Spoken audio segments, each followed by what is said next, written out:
Welcome back to the Deep Dive.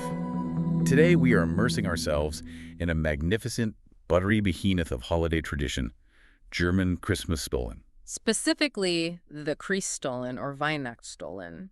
And our mission today is, well, it's pretty crucial. Right. We want to go way beyond that standard description of a heavy German fruit bread. We're going to trace its centuries of history, dissect the fiercely guarded regional rules, And get into the surprisingly intense recipe debates about things like eggs, butter, and that dreaded candied citrus peel. The sources you've pulled are just incredible. They trace this loaf from, an austere 14th century Lent food all the way to today. It's quite a journey. But before we get into the ancient controversies, let's just get a baseline definition. If you've never encountered this before, what exactly are we analyzing? Okay, so at its core, Stollen is a dense, but it's also surprisingly light, buttery, slightly sweet yeast bread. Yeast bread. Yes. In Germany, they often class it as Gebäck, which is like a baked good or pastry just because of its high-fat content, and it is the baked good you eat during the 4 Sundays of Advent. Now, you mentioned it's critical to distinguish this from fruitcake. Why is that such a strong point in the sources? It all comes down to the leavening agent and the structure. Traditional Stollen relies only on yeast for its rise, Okay. and that gives it a very particular crumb and chew.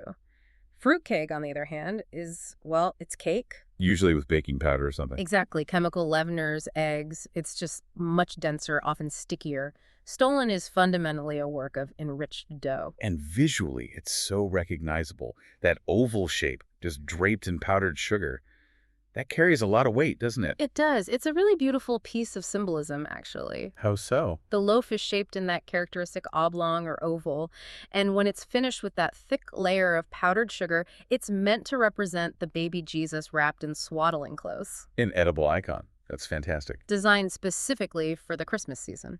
Okay, let's unpack this history, because we're talking about a timeline stretching back almost 700 years. Right. The earliest mention is around 1329. Right. When this legendary bread first showed up, what was it actually like? Well, you have to imagine the complete opposite of what we just described. Oh, really? Stollen started in Dresden as a strict food for Lent, so the Catholic Church limited the ingredients to a very austere mix. So what, just flour and water? Flour, water, and yeast, or maybe sourdough. Crucially, rich things like milk and butter were absolutely forbidden during the fasting period. So bland and hard. That sounds frankly miserable compared to the buttery indulgence we know today. It was. So how do people tolerate that? And more importantly, how do they pull off the ultimate food loophole? Through decades of, well, intense lobbying, bakers and citizens, especially in Saxony, they were just tired of the blandness. I can imagine. And the sources show this continuous campaign, starting around 1450, just petitioning the Pope to let them use butter, and they were just repeatedly denied. So who broke the stalemate? Because obviously somebody got the green light eventually. The breakthrough is one of the most famous stories in German culinary history. It involves the butter letter. The butter brief. Exactly. Yeah. In 1491, an electoral prince from Saxony and his brother, they finally received papal permission. Pope Innocent VIII, probably seeing the economic and political importance of the region, finally agreed. That's a huge political and culinary victory. Mm-hmm. But there must have been a catch. Oh, absolutely a catch. And this adds a fascinating layer to it all. Okay. The permission was conditional. They had to pay an annual tax, a sum of gold, to the church For what? to support the construction of the Freiburg Minster. A literal indulgence tax for butter. That's brilliant. So the rich could afford it, but the average person was still stuck with bland Stollen. Precisely. But the floodgates really opened during the Protestant Reformation in the 16th century. Ah, of course. Once the region switched its religious allegiance, the need for papal permission, and that tax just vanished. And that's the moment Stollen permanently transformed from penance food into this symbol of celebration. And this is where the indulgence gets taken to a truly spectacular level. If the butter brief was the permission slip, Then the next stage was a declaration of status. personified by August the Strong. Tell us about the sheer scale of the Stollen he commissioned in 1730. This wasn't just baking, it was a geopolitical flex. August the Strong was known for extravagance, for power. And he wanted a showpiece. A massive one. He commissioned a colossal Stollen for a military festival. It weighed 1.8 tons. Wait, 1.8 tons. That's 3,600 pounds. 3,600 pounds. That is just unbelievable. What did it take to make something that massive? Well, according to the sources, it took about 100 bakers, 20 hundredweight of flour, and interestingly, 3,600 eggs. Okay, 3,600 eggs. Now, why would that be an uncommon ingredient? Wouldn't that just be part of the luxury? You'd think so, but remember, Stollen is traditionally bread. It's enriched dough, not cake. Right. And eggs fundamentally change the structure. They make it softer, closer to a brioche or a cake, which purists would have frowned upon. So August the Strong wasn't going for historical accuracy. Not at all. He was going for maximum decadence and impact, the biggest, richest version possible. And that spectacle became so iconic that it's still remembered today. It is. This event is the direct ancestor of the annual Dresdner Stollen Fest, where they parade a giant Stollen through the city. That's incredible. And they even use a huge replica of the original 5-foot-long knife to slice it. It's a fantastic display. That show of indulgence is a great segue into the modern rules for authenticity. Because after all that spectacle, Dresden realized they needed some quality control.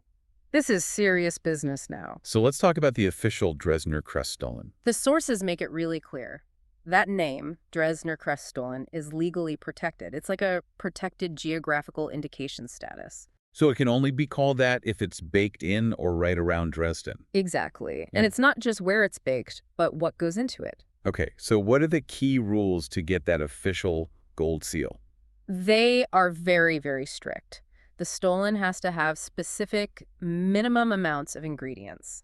So a high minimum content of butter and raisins. I heard the fruit content has to be a huge percentage of the weight. It does, at least 50% of the total weight of the dough, and it has to have that specific oval shape we talked about. And when you look at the ingredients list for a true Dresdner Stollen, what are the flavor components that really define it? It's built on 3 pillars. First, the soaked fruit. Right. Always high-quality raisins, sometimes currants or apricots, and they have to be soaked in rum or a good brandy. That's key for moisture. Okay, pillar 1, what's 2? Second, almonds, usually blanched, slivered, or chopped for texture. And the third pillar has to be the spices. The spice mix is what gives it that complex, warming character. You'll always find cardamom and cloves. That classic holiday aroma. Yes, and it's usually balanced with cinnamon and mace. Mace is interesting. It's from the nutmeg seed, but it's not nutmeg.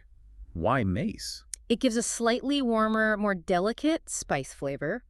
Nutmeg can sometimes be a bit overpowering or even bitter. In a delicate bread like this, mace just offers this aromatic complexity without dominating. Now we get to the fun part. The recipe debates. First, let's revisit that egg question in a modern context. If August the Strong used them, why do so many professional bakers still avoid eggs?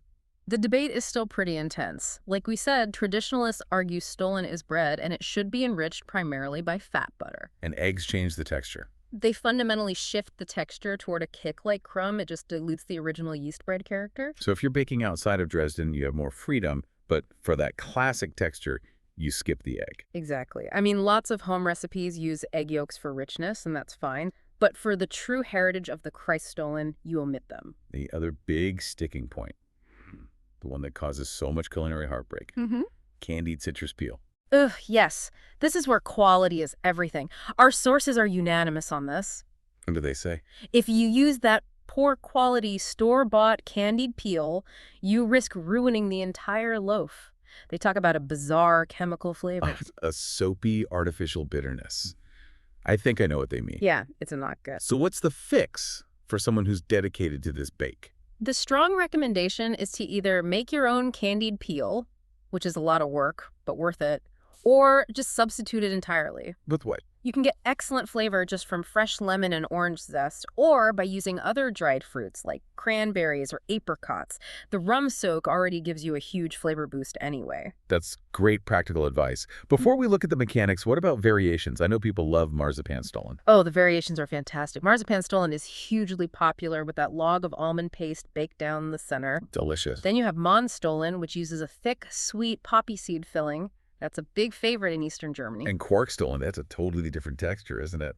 It is. It uses quark, which is a fresh cheese, kind of like a very thick yogurt or a dry ricotta. It's not a yeast bread at all. Usually not. Because of the acid and fat from the quark, it typically uses baking powder, so it's much closer to a quick bread or a cake. Structurally very different. Let's shift to the crucial steps of preparation. This is not a quick bake. It's a commitment. What are the non-negotiables for success? Two things are absolutely critical for moisture. First, you have to give the dried fruit time to fully rehydrate. Soaking it overnight in rum. Yes, and that's not just for flavor. It stops the fruit from drawing water out of the dough while it bakes. And what about the dough itself? I hear it's often a two-stage process. Yes, for the best flavor and rise, many recipes recommend starting with a sponge or a pre-ferment. What's that?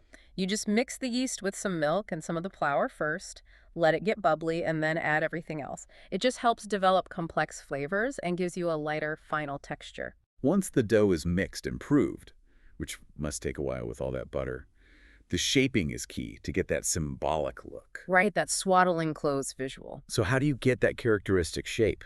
You think of it less as rolling and more as folding. You roll the dough out into a thick oval. Okay. If you're adding marzipan, you lay the log down the center.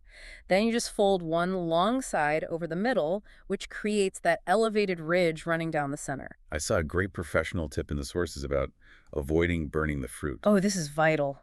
Because the fruit is so dark and sticky, any raisins on the surface will just turn bitter and burn. So what do you do? You carefully pick off every single surface raisin before it goes into the oven. It makes a huge difference. And the baking temperature. A loaf this dense must need careful management. It does. You have to cook the center without burning the crust. So you start high, around 390 Fahrenheit to set the structure. Then, after about 15 minutes, you drop the temperature way down to maybe 300 or 350 for the rest of the bake. You're aiming for that internal temp of 190 to 195. The steps immediately after it comes out of the oven seem like they're the most important part. Yeah. Tell us about this butter bath. This is the magic. The Stollen has to be warm. Immediately after baking, you poke holes all over it with a skewer. To create channels. Exactly. Then you generously brush all sides with melted butter. Some traditional methods even use clarified butter, or ghee. Why clarified butter? Because the water and milk solids are removed, it's a better preservative and it penetrates deeper. It's not just making it rich, it's starting a curing process. It's sealing in the moisture. Precisely. After the butter, you coat the whole thing in granulated sugar, which locks in the fat. And only when it's completely cooled do you add that final thick blanket of powdered sugar. And that leads us to the classic aging dilemma. The tradition demands patience, doesn't it? It really does. The tradition calls for a minimum wait of 1 week, but ideally 2 to 3 weeks. And you wrap it up and store it somewhere cool. Tightly wrapped in a cool place, not the fridge usually. This curing time lets the spices and the rum and the fruit moisture just mellow and penetrate the whole loaf. I can't imagine waiting 2 weeks. But does it really make that much of a difference? It does, but it's a matter of preference. The sources note that while aging is crucial for that deep flavor, they also admit that Stollen is, quote, absolutely amazing straight out of the oven. I believe. You get the joy of warm bread and melting butter, so, the compromise is clear. Make 2 loaves. Exactly. Eat one right away and save the other to ripen for Christmas Day. That is the perfect solution. So what does this all mean for you, our listener? We've traced this from 14th century penance to 21st century protected heritage. I think the key takeaway is that Stollen is this profoundly historical and symbolic tradition. Defined by its rich ingredients, that unique shape, and the crucial buttery post-bake curing process. And that complexity makes it one of the most rewarding bakes you can do. It's a deeply appreciated holiday gift. And how is it served today? It's served sliced, usually with coffee, tea, or most classically, a warm mug of Glühwein German mulled wine. And I've seen people spread butter on it. Oh, yes. Even though it's incredibly rich, an extra little bit of butter or jam is not uncommon. But the advice is consistent. Nothing, absolutely nothing, beats a homemade Stollen. That's a truth worth fighting popes and princes over. And here's a final provocative thought for you to consider.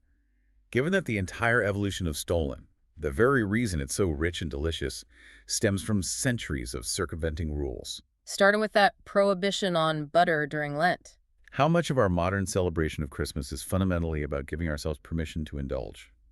Maybe that butter brief is more than just history. Maybe it's the original historical permission slip for holiday decadence. Think about that as you dust your own loaf with that final insulating layer of powdered sugar.